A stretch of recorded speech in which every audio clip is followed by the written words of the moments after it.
Good evening, and welcome to Soluble, America's Political Central.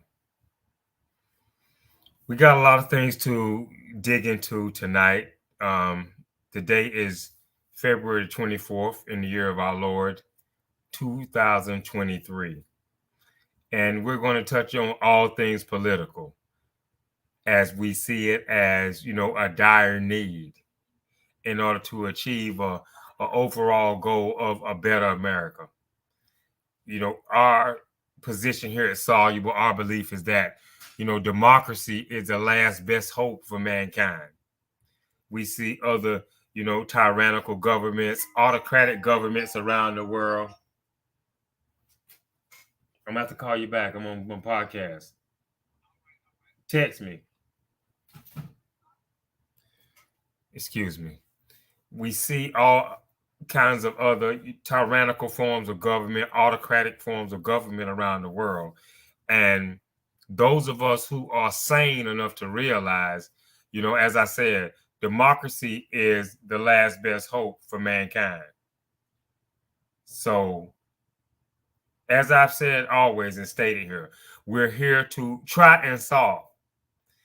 We're not experts in the field of crisis solving and political turmoil solving, if you will. But we're going to do our best to take that shot to solve all things political.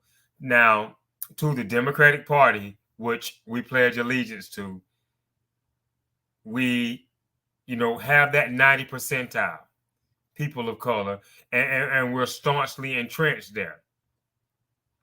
But at the same time, we're trying to hold them accountable at any given point in time that, we feel as if they're not representing democratic values.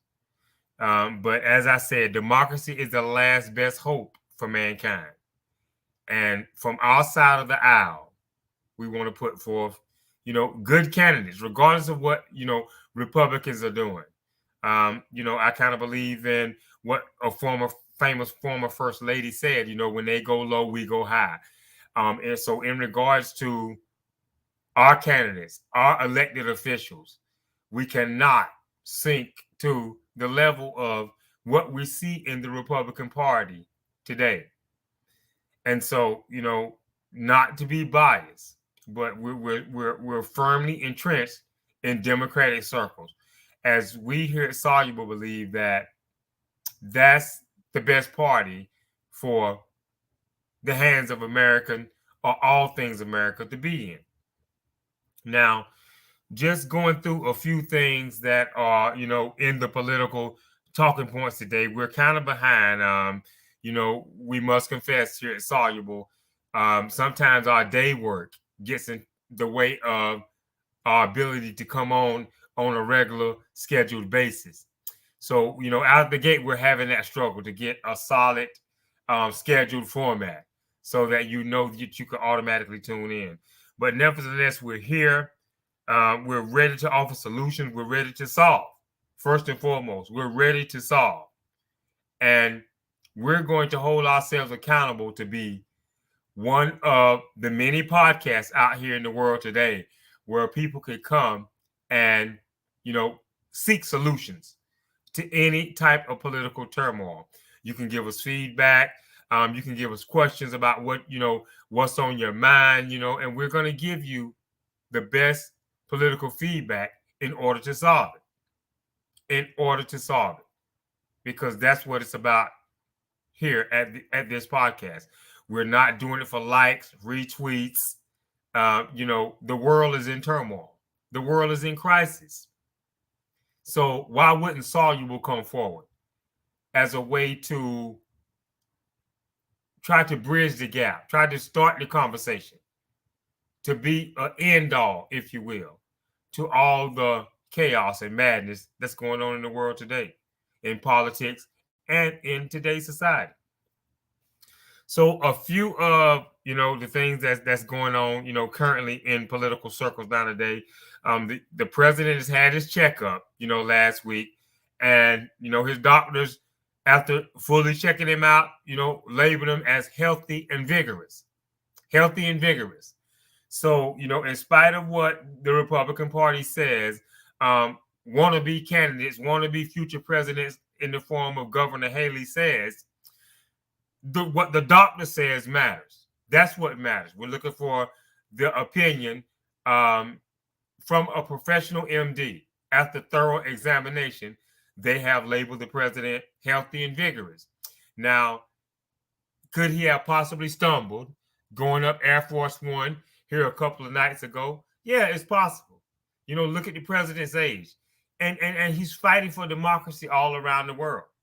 He's building alliances, where the former president has, been willing to destroy NATO, dismantle NATO, to the likes of the Russian president, as if he's doing, the Russian president's bidding here in a free democracy of all places. So the president has work to do to, restore America's image, rebuild these alliances. So, of course, he's globetrotting. He's been globetrotting here for the last week, if you will. So, could he may or may not have stumbled? I'm 55 years old. If I'm going up a flight of steps up to Air Force One, it's possible that I could stumble. But nevertheless, as I said, the professional MDs, which is what really matters, the professional MDs who are going to be truthful with the American people have labeled the president healthy and vigorous. And, it hasn't even been 4 years yet. So think about it. Less than 4 years. Less than 4 years ago, the American people came forth and practically begged, constantly insisted that the current president now, Joseph Biden, and so the president is on his job. He's on his job. The doctors have put out the report. It shows. Of course, he's pushing 80. So he may have a stumble. He may have a stammer. He may have a misquote. But when we look at the big picture here, we've asked the president to pretty much come out of retirement. I mean, of course, he's ran in the past. He's ran for the presidential nomination in the past and lost. And, he's pretty much 1 foot into retirement, and the American people, as I said, insist. Feeling the pressure, feeling the weight of the former president, Trump. How he began to tear down America and violate all of our institutional norms. The American people reached out. The current president now, during that time when Trump was in office, he couldn't even go out and have a cup of coffee without reporters following him around, shoving a mic in his face. Just everyday citizens passing by, seeing this photo opportunity moment to ask the president themselves, "Are you running? Are you running?" As I recall, the president broke out in a short run during one of those times, with a sense of humor. But at the end of the day, here we are, less than 4 years in, less than 1 term for an American president. And what is the president doing? He's doing great for the last best hope of mankind, which is democracy. You look all around the world at rogue governments, autocratic nations. The people's choice is the best form of government when the people's voices are heard.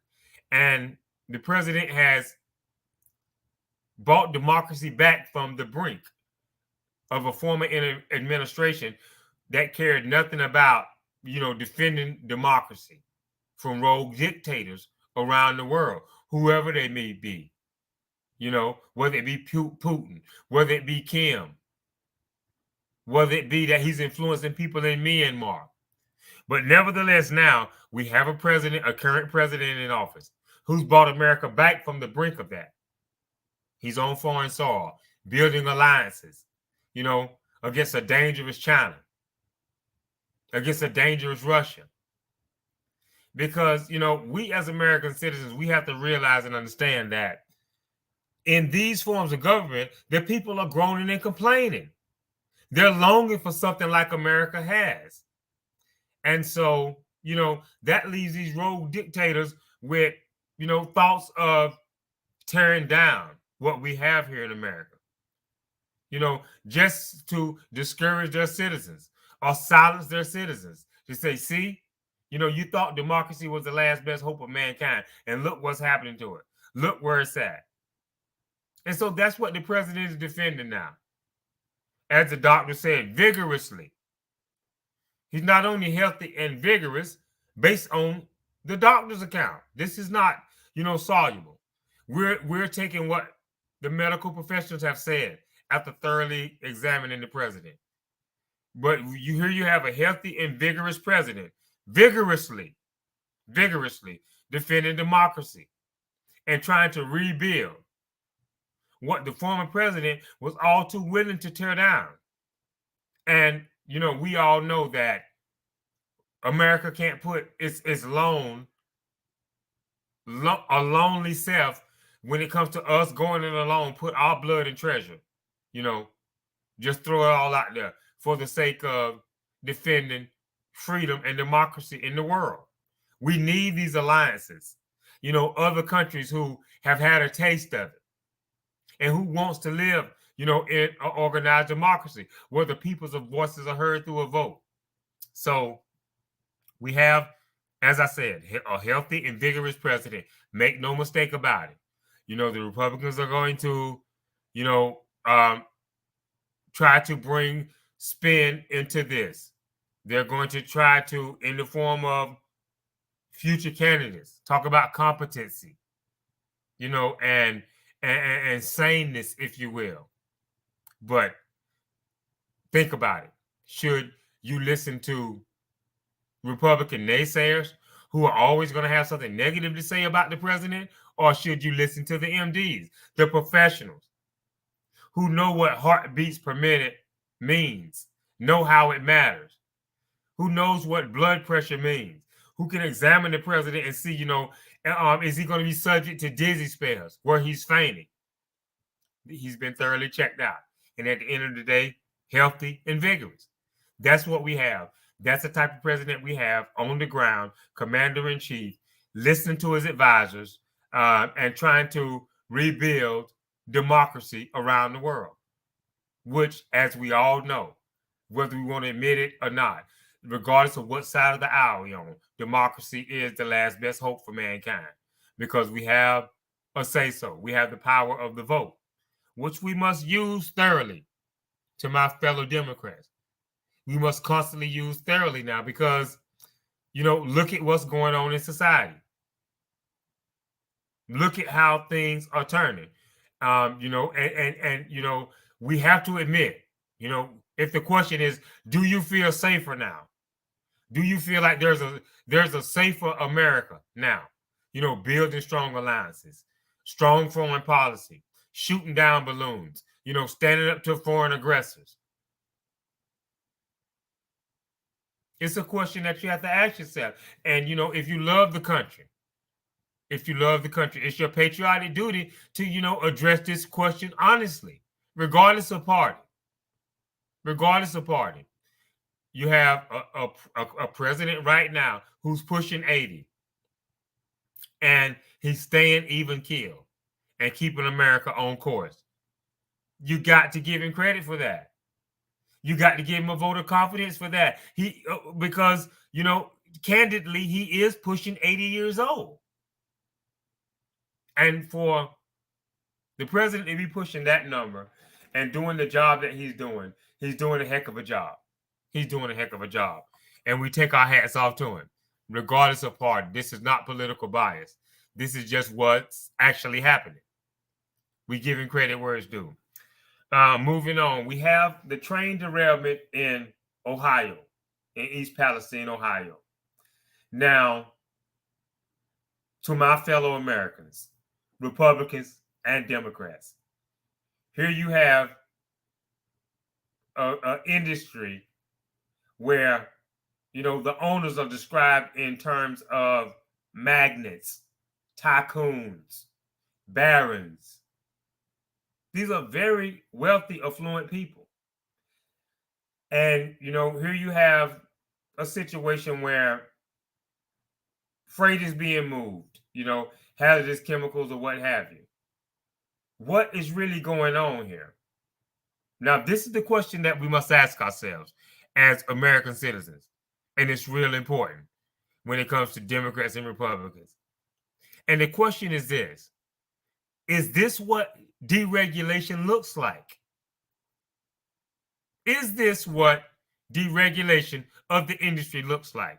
I mean, the current Secretary of Transportation, Buttigieg, has said that, in his words, that they're being constrained because the previous administration, there was some braking requirements with some kind of special pneumatic brakes that, the Trump administration signed off on that the industry didn't need, that wasn't actually required. Now, as I said, when it comes to ownership of railroads, these owners are often referred to in terms of magnates, barons, tycoons, very wealthy people. And, we have to ask ourselves, could it be that here we have the owner of a railroad that's a billionaire, and to, get this braking system installed so that it can be safe for the American people as they transport freight throughout the country? Could it be that to go from billionaires to millionaires would have been the problem here? What is stopping, a person who's referred to in terms of a baron or a tycoon from wanting to have these brakes installed properly? But here you have the former administration. Now, according to the current Secretary of Transportation, Buttigieg, you have the former administration signing off on, deregulation. In the form of deregulating, now these brakes are not required, are not needed, are not mandatory. And so, from a soluble point of view, our position here is that this is what deregulation looks like. What else could it be? And, Ohio, not trying to play politics with the situation, but Ohio is a red state. Ohio is currently considered a red state. Maybe some shades of purple in a few counties or a few areas. But at the end of the day, that's what it is. So, to my fellow Republicans in Ohio, my fellow American Republican voters, make no mistake about it. The Republicans may try to spin it. They may try to twist it or change the narrative. But at the end of the day, from a soluble point of view, and we're going to try to solve this, we're not going to try and play political games with it. But this is what deregulation looks like.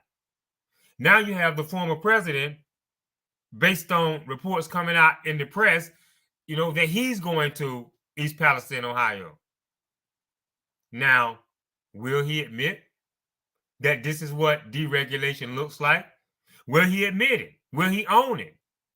Will he say that, during my term in office, we canceled out a required braking system from possibly the Obama years, and now it's come back to haunt us. It's come back to bite us. The citizens of East Palestine. Who knows? But I think that, it's worth a fact-finding mission. Excuse me. Our position here at Soluble is that it's worth a fact-finding mission to see if there's any there to what Secretary of Transportation Buttigieg has said. Is there any there? And if it is, as I said, we have to take a long and honest look, because in a Republican administration, in an America led by Republicans, you're going to have more of this. And if you notice right now, you don't see Republicans, coming out loud and clear and taking a vehement stance against the railroad industry. I think it was just last year at some point in time, we're still early into the year. We're not even fully 2 months in. But just last year, there was a strike, or there was a strike threatened. and intermediaries sent out through the president negotiated and worked something out between the workers and the owners.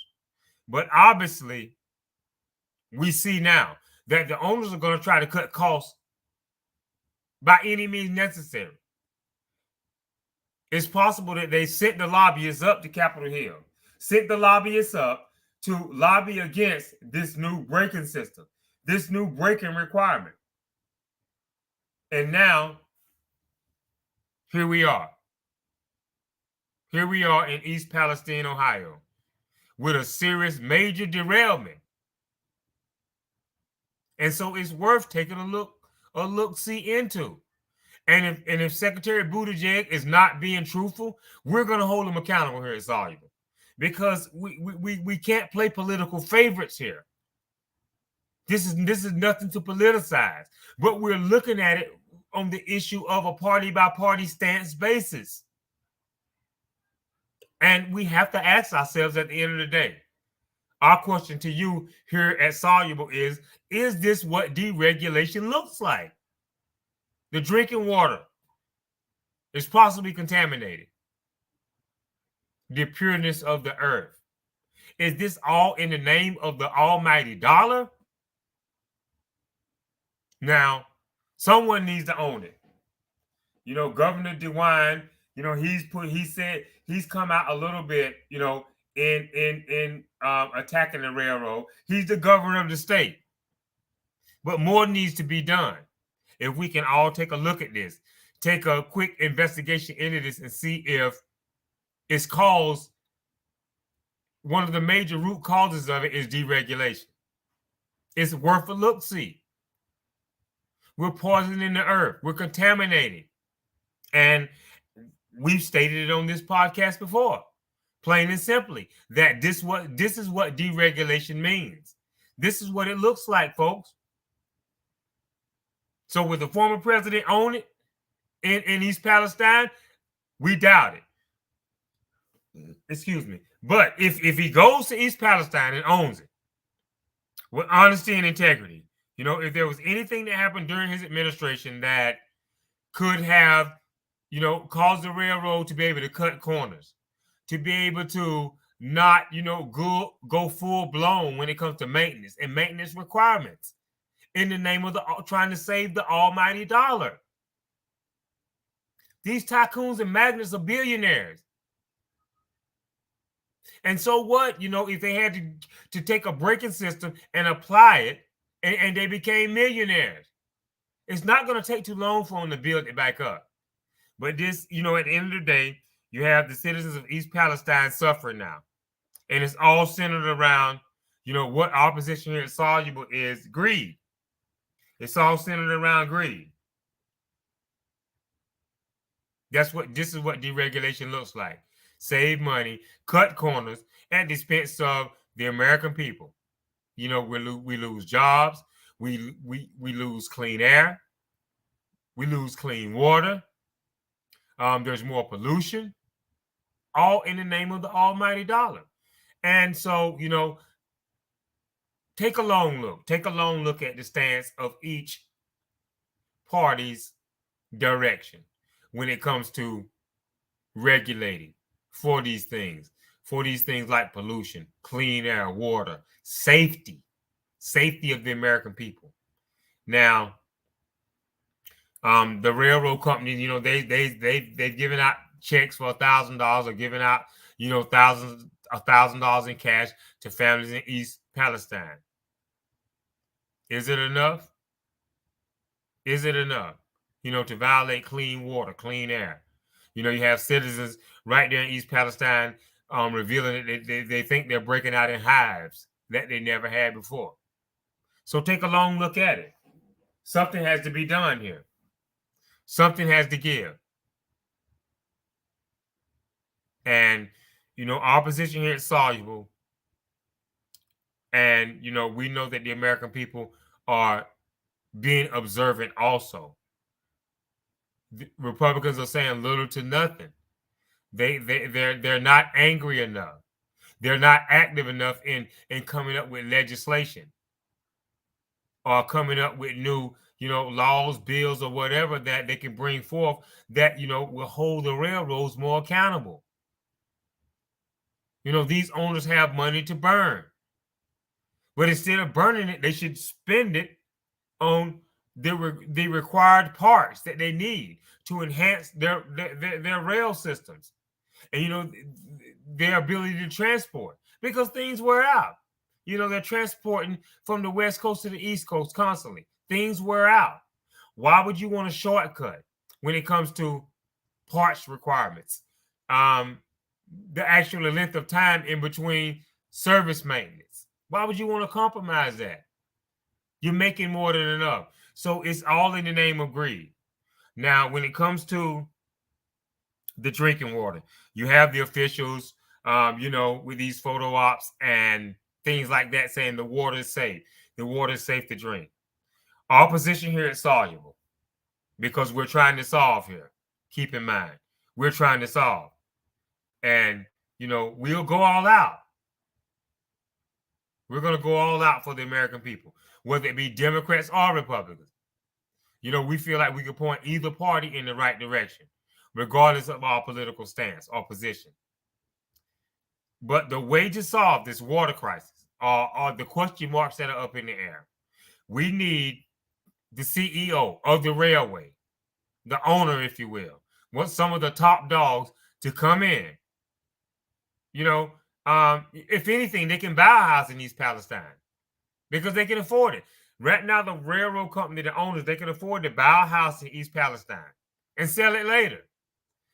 But the way to solve the water crisis, our position here at Soluble, is to come in, top railroad officials, big brass, top dogs, big wigs, whatever they want to be called, and rent a house in East Palestine, stay for a month. What's 30 days? You're saying the air is clean. You're saying the water is good. Stay there for 30 days. Drink the water. Again, I say, stay there for at least 30 days. Drink the water. This is the way to solve it. This is the way to take all the suspense out of it. All the misconceptions, all the doubt, all the apprehension, all the nervousness, anxiety, or what have you. This is the way, this is the end all. It's for, our position here at Soluble is for these railroad big wigs to come in, move in for 30 days with the citizens. Show us that you're with us here. Move in with the citizens and drink the water. Drink it on a regular basis. Because based on reports, the water is clean. The water is fine. The water is passing the standards test. So why not? Why not come in with the citizens and show them, look, we're with you. We're just like you. We're one of you. And take a drink. Not just one drink, but stay there for 30 days and drink. We doubt, here at Soluble that that's going to happen. But just keep in mind, as I said before, moving on, this is what deregulation looks like. You see little to no Republicans coming out and taking a stance for Ohioans in East Palestine. Little to none. The governor is speaking out lightly. He's speaking like he's treading on thin ice because this is all about money. This is all about deregulation. And he knows that the American people know that when it comes to deregulation, that's a Republican favorite. Not to play politics, but we have to look at how we got here. If the former administration canceled out braking requirements, or some parts that the Department of Transportation was recommending, we have to let this fall at the feet of responsibility where it belongs. We're talking about the lives of everyday people here, the lives of everyday Americans. Do we want to see this kind of thing continue to happen across the country? Further polluting our rivers, our streams, our clean water? if we really want to leave America a better place than we found it, we would consider it. We would lean towards it.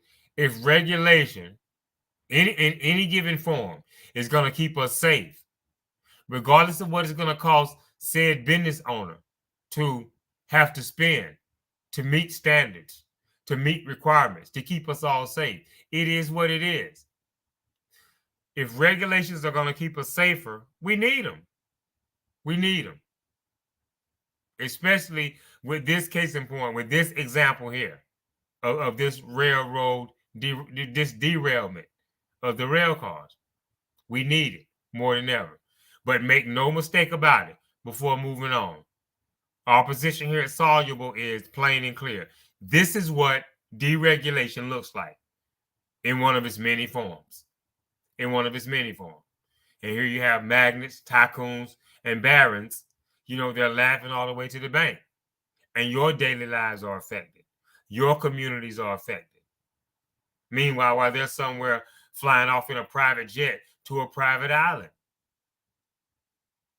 and getting away without having to pay the cost to keep neighborhoods safe, to be able to transport safely from coast to coast in the form of rail.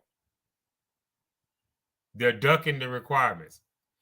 They're ducking, what it takes to operate these cars in a safe manner. These cars are constantly running. They're constantly moving.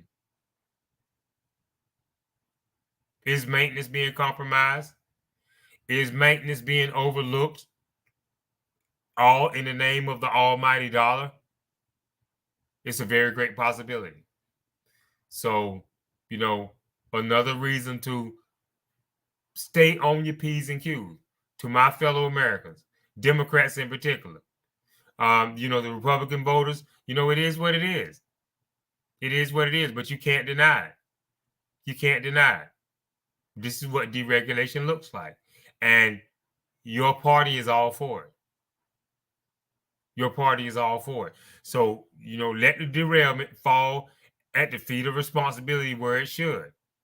Deregulation, championed by Republicans, causing major upheaval in the lives of everyday Americans from an industry where the owners can very much afford to meet these requirements. It's not a question of affordability. It's a question of, do I want to spend that? Or do I want to keep it in the name of greed? So, you make the call. That's our position here at Soluble. Okay, moving on. We have instability in the world of democracy. And who better to be at the helm right now? Building alliances, making alliances even stronger. We don't know how much China is chomping at the bits to attack Taiwan. We don't know, they're trying to own, half of the world, whether, the world wants to accept it or not. I don't think that, there's anywhere in America, anywhere in the world that America is. The Virgin Islands, Puerto Rico, anywhere outside of the immediate boundaries. There's nowhere that we are in the world that, if we weren't welcome there or wanted, we wouldn't take strong consideration to make other plans or make moves. That's what, honest to goodness democracy looks like. And so, we have a president taking a well-balanced approach versus, a go-it-alone approach. We've seen what that looks like. We've seen what the go-it-alone approach looks like and how it's, changed the perception of America, even with some of our allies around the world by taking this, go-it-alone, this bully approach, this, to all be damned approach. And we should be, looking at war as a last resort, diplomacy first, negotiations first, talks, conferences first, and war as a last resort. But, we have a strong president in office now, pushing back, definitely pushing back on Russia, forming alliances, going right there next door to Russia to one of the major NATO allies in Poland, and demonstrating the strength of democracy to all would-be rogue dictators who would think about even trying to undermine America in the world of democracy. Joe Biden, the president of the United States of America right now, our commander-in-chief, has made, all autocrats around the world, rogue dictators, think twice, because he is very even keeled when it comes to foreign policy, knowing how to negotiate, knowing how to rally his allies, strengthen his allies, thereby, strengthening democracy throughout the world. And, it makes the world a better place. Handguns, semi-automatic weapons, gun violence in America. It's off the charts. It's off the charts.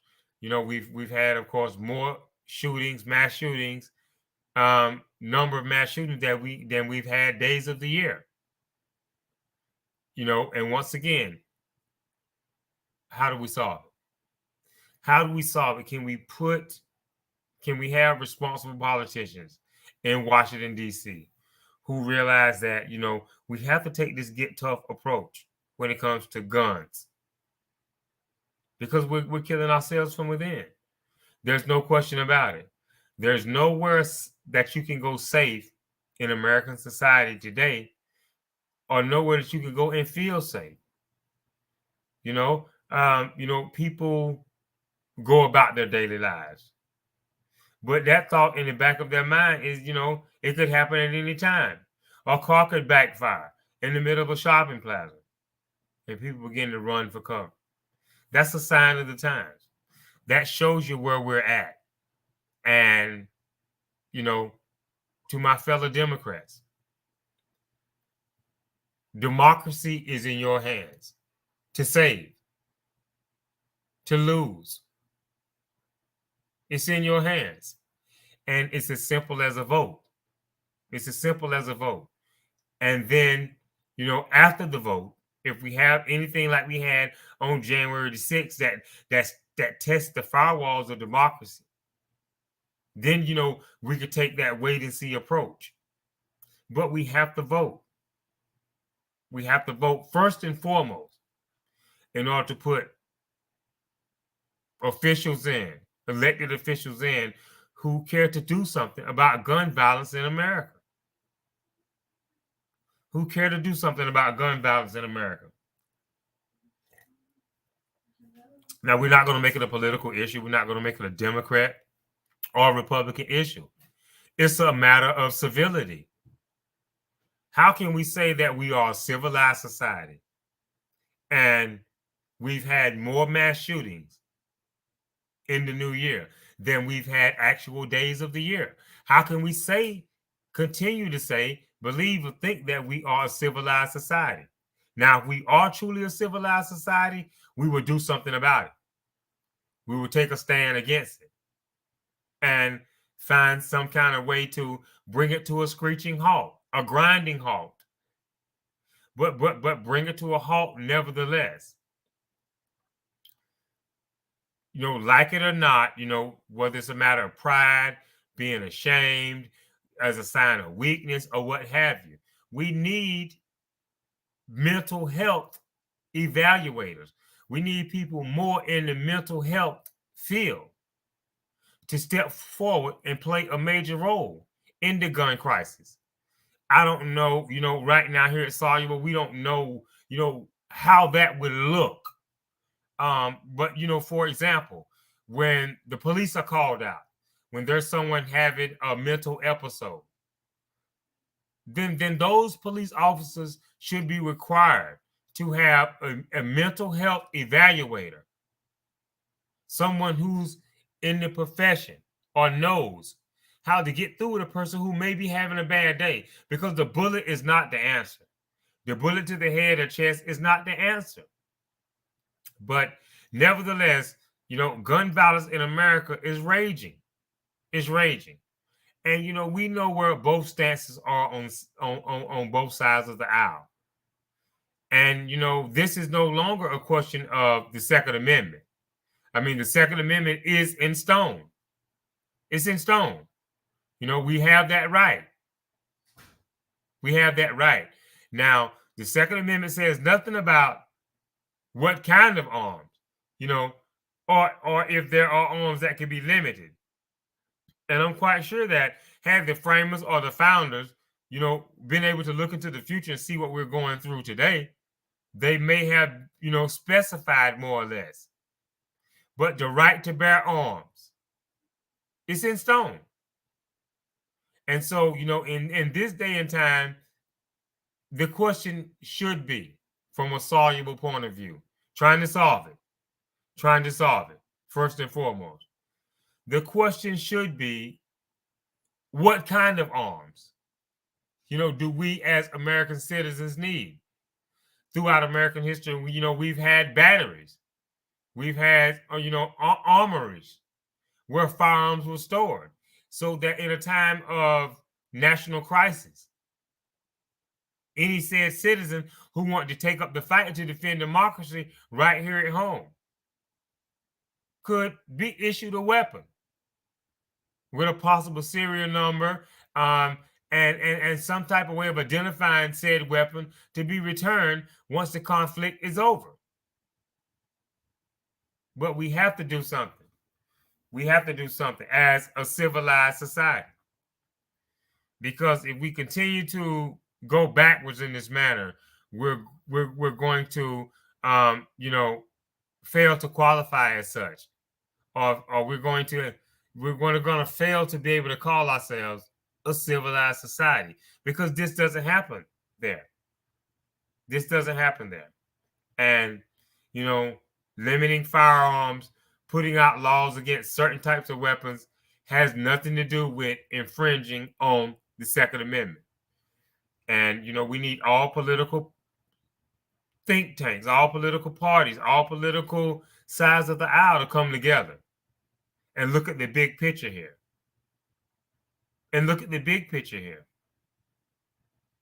Because we're not bearing arms and having these kind of shootings because that's where the war on crime has taken us. And if so, it may be justifiable.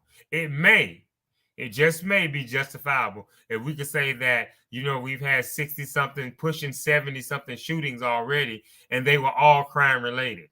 They were all in the form of legal gun owners defending their life, their property, or their family, or just out in public defending a friend, or innocent bystander, by attempting to make a citizen's arrest, or stepping in to, save one's life. This is not the case. This is none of the above. And so, in a civilized society, this shouldn't be happening. And we're going to have to take a long look as Americans at, where we stand there. Are we a civilized society that starts to be a has-been or once was, and we're slowly but surely sliding down that hill into total gun violence where, we're like the old West again? That's not progression, that's regression. And, we'll call it like we see it here at Soluble.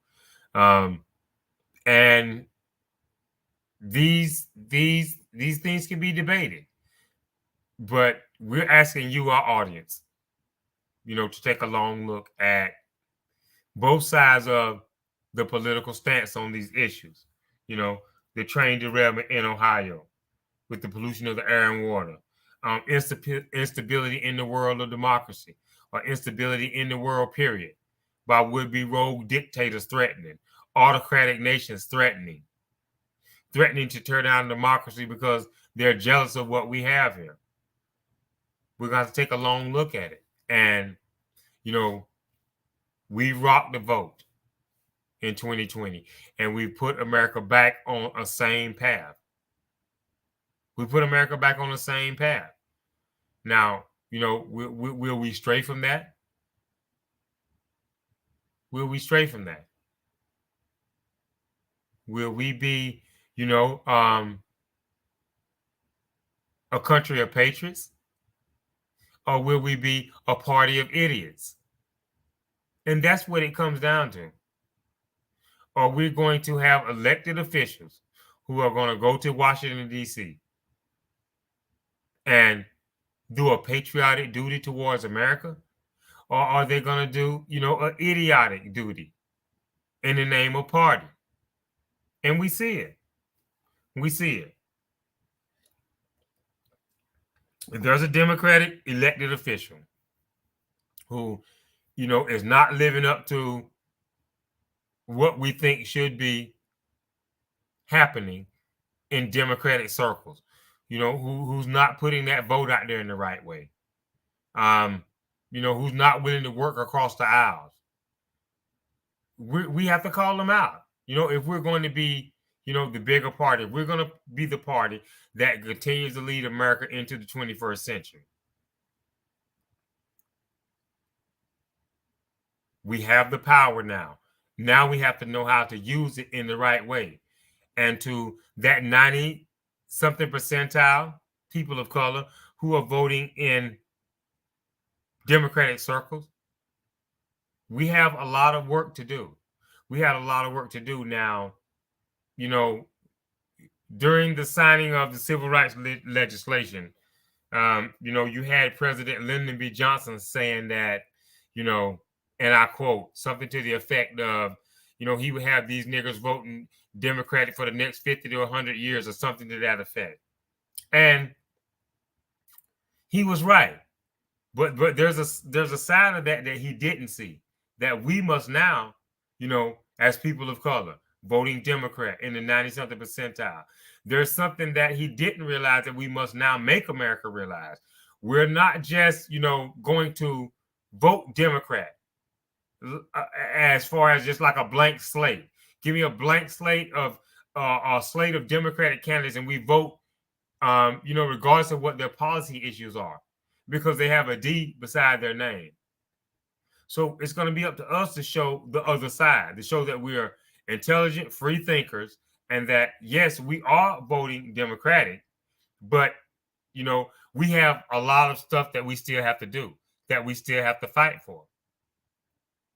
And this is what we must realize, in continuing to rock the vote, to show that, as I said, yes, we are going to vote Democrat for the next 50 to 100 years, but it's more than just what, Lyndon B. Johnson thought.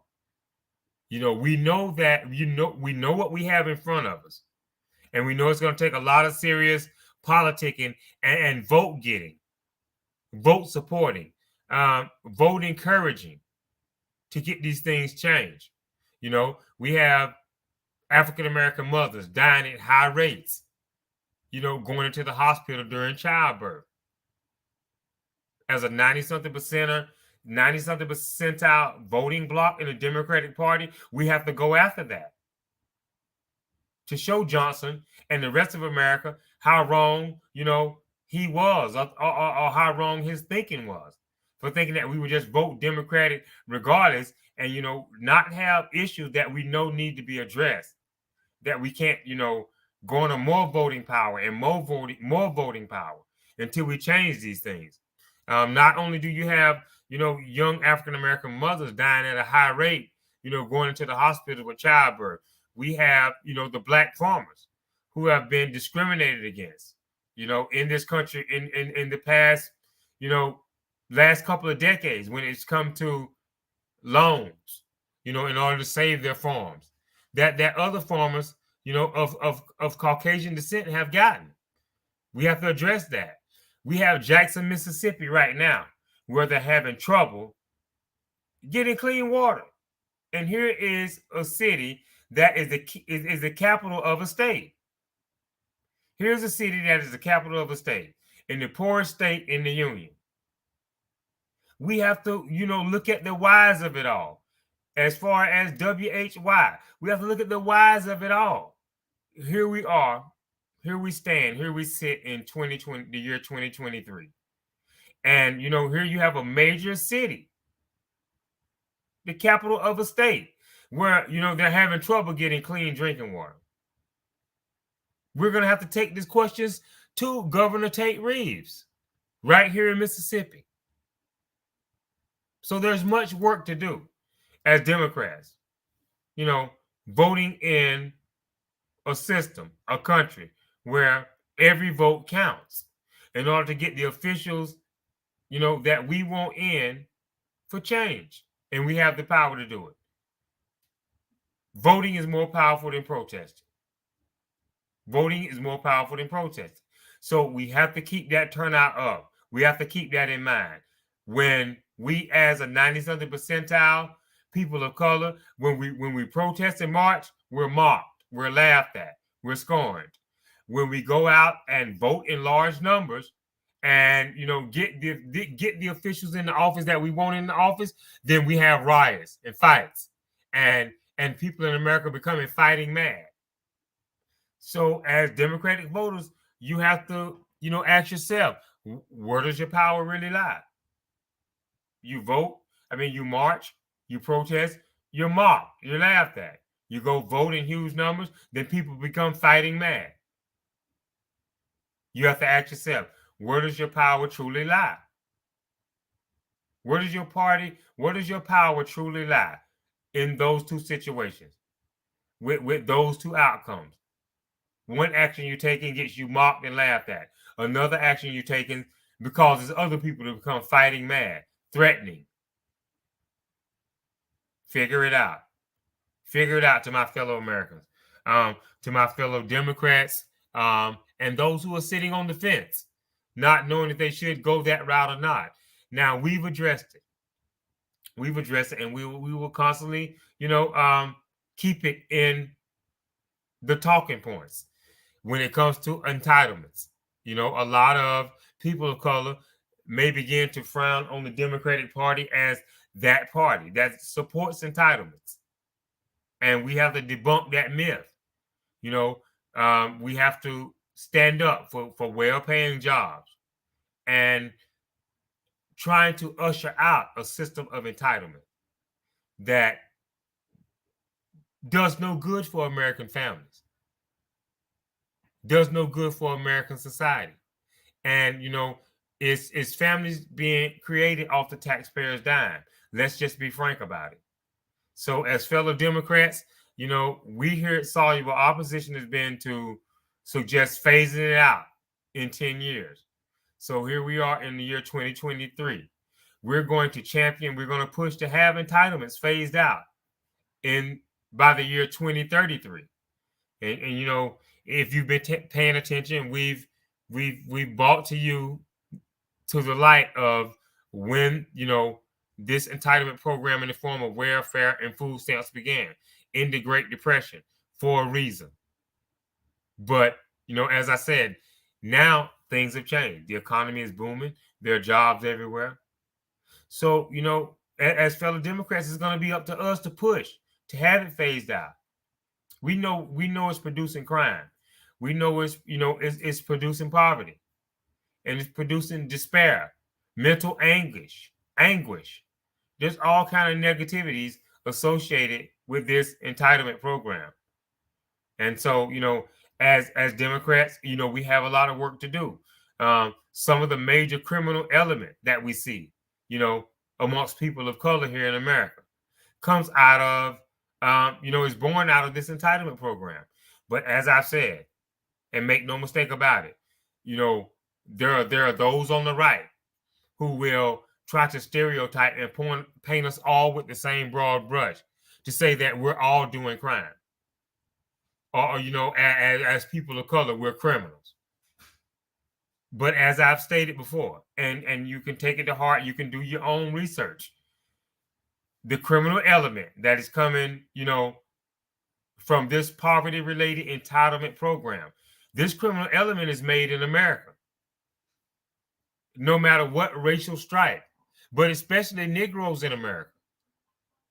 The people who join this program, who are on this program of entitlements where it produces nothing but poverty. And we know poverty produces crime. These fellow Americans are made in America. They're not made by America, by hard work, by pulling yourself up at your bootstraps. They're made in America with an entitlement program that's coming from the federal government. So to my fellow Democrats, people of color, by no means accept this stereotype, accept being painted with this broad brush that, all people of color or all Negroes in America are criminal. They're made, this criminal element is a lot coming out of this entitlement program that we despise. And, one cannot blame them because it is poverty ridden and poverty produces crime. But make no mistake about it, this criminal element is made in America. And as we've stated before on this podcast, whenever there's something that's made in America and it comes out with a defect, America is known to take it back to the drawing board again. And so, revisiting this system, this entitlement program in 10 years would be a good way to take it back to the drawing board and remake the people who are coming from this entitlement program, remake them with jobs, with good paying jobs. This is how they can be remade. But right now, it's not a racial thing. It's not like, as I said, some from the far right would like to use that stereotypical broad brush to say that it's all Negroes that are the criminal element in America. Not so. Nothing can be further than the truth. This criminal element is made in America, plain and simple. And it's time to take it back to the drawing board, remake it. But it is owned by the American government, whether it be state or federal. It's owned by the American government, plain and simple. Plain and simple when it comes to entitlement programs. As I said, the LGBTQ community, and the narrative can be pushed or persuaded that this is something that is being pushed by the Democratic Party, that they champion the LGBT community. They're pushing them out there. They're corrupting society, and nothing can be further than the truth.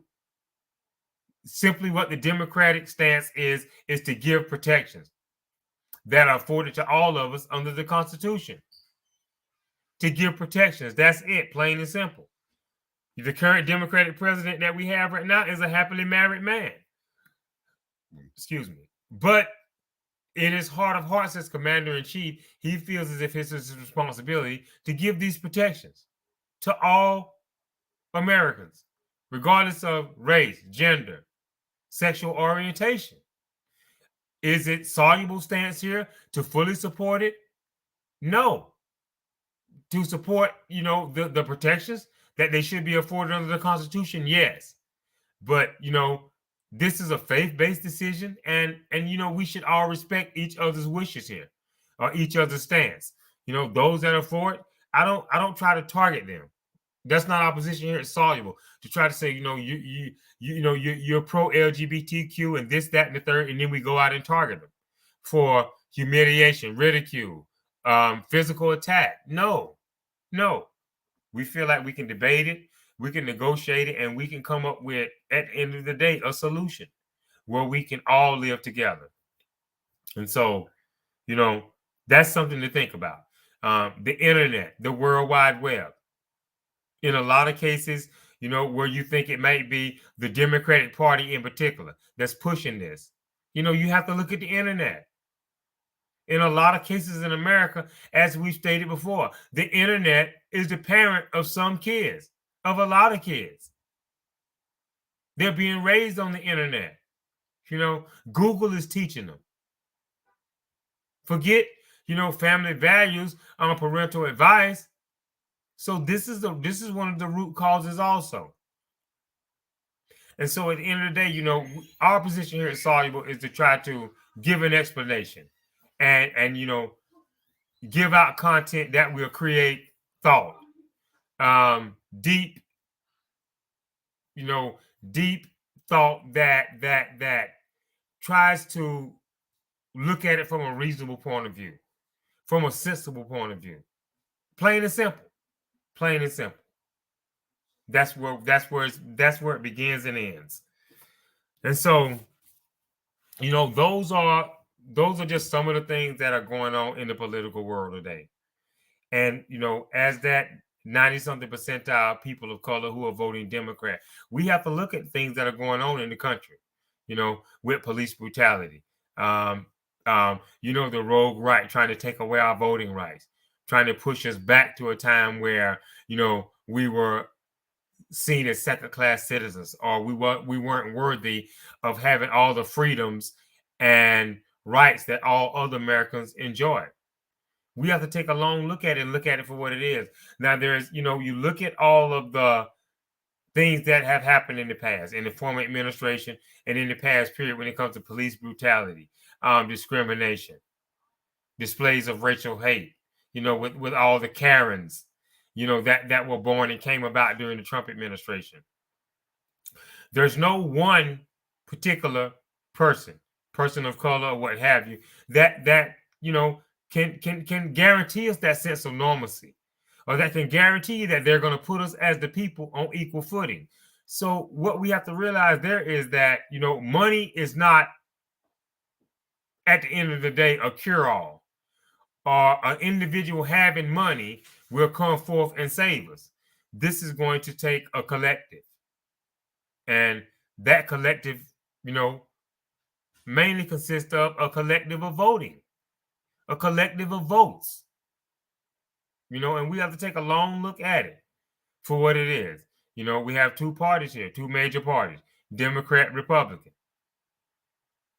Democrat, Republican. Look at it for what it is, not for what you want it to be. Can we work with the Democratic Party as a 90-something percentile?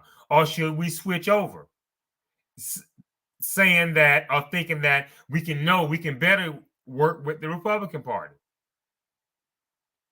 Our position here is that, the Democratic Party is the party for us to work through and work with. In spite of what Lyndon B. Johnson may have thought all those years ago, we have to show that, we're free thinkers, we're forward thinkers, and we know the issues, and we know how to go forth with a vote and harness the power that we have through the vote to get the results that we want on some of the things that I've just mentioned. So we have a lot of work to do. Is it doable? Yes. Does it take time? As much time as the election gives us. Every 2 years, every 4 years. Putting in new senators, putting in a majority of congressmen who will vote Democrat. That's where you begin to see change. So we have to stay engaged, because, as I said, unless we forget, you're mocked and laughed at when you protest, and those on the far right become fighting mad when you vote. So take a long look at where your power lies. Plain and simple. Take a long look at where your power lies. And if you can see that, then you can begin to see the beginning of the end of being considered a second-class citizenry in America. And you're on an equal footing with all Americans, as it should be, which is stated in the Constitution. We thank you for joining us tonight here at Soluble. As always, when we come on the air, we're looking to solve. We're looking to take a bad situation and make it better, whether it's a political situation, whether it's any given topic. When it comes to politics, we have this train derailment in East Palestine.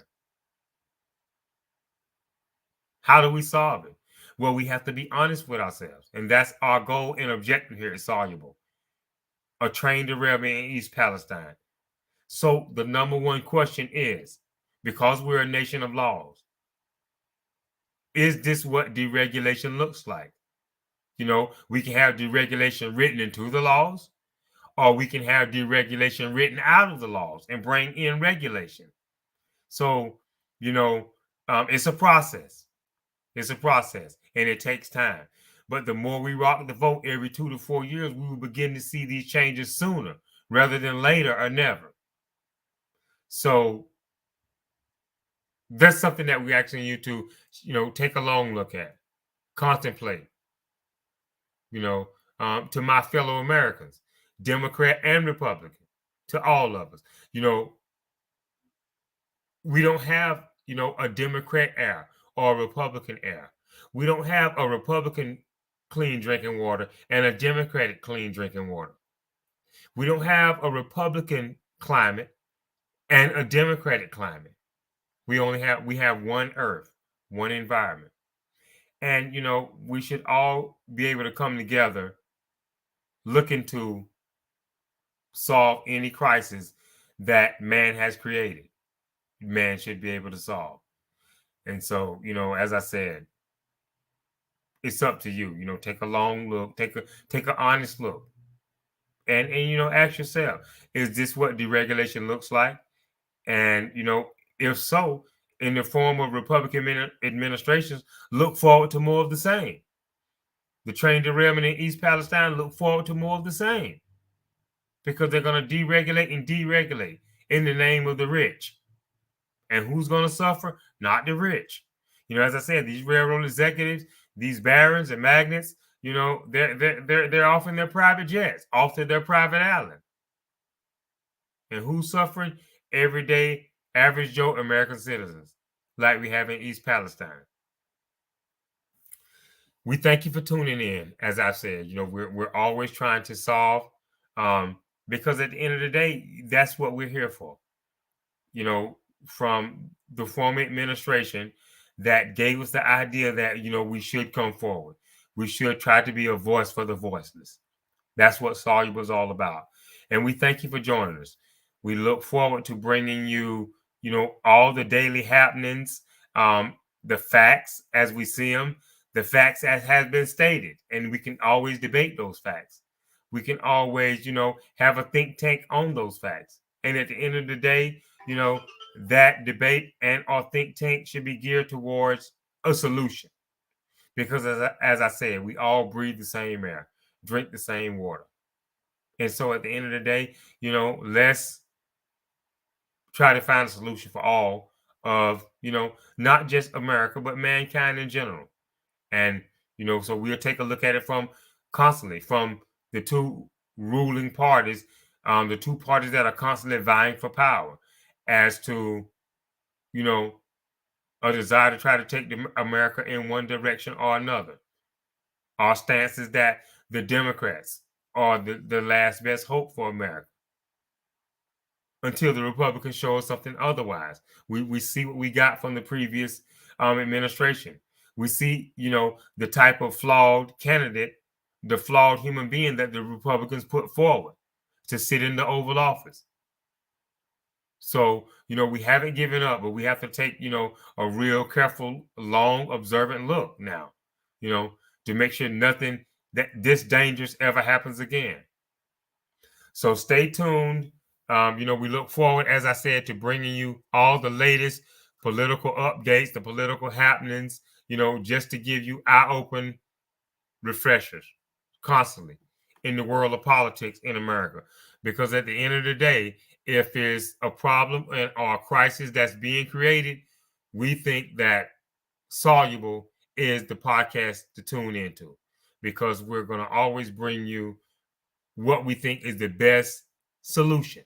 We could be wrong, but we will try to put all the facts out there, not for the sake of argument, not for the sake of party over country, but the best solution for all of us as human beings in America. This is Soluble. We thank you for joining us. We look forward to, further bringing you relevant information in the near future to keep America strong and safe. And if we can, to rock the vote every time in a democratic manner as much as possible. So until we see you again, until we come on air again here at Soluble, we thank you for joining us. This is Soluble signing off. Good night.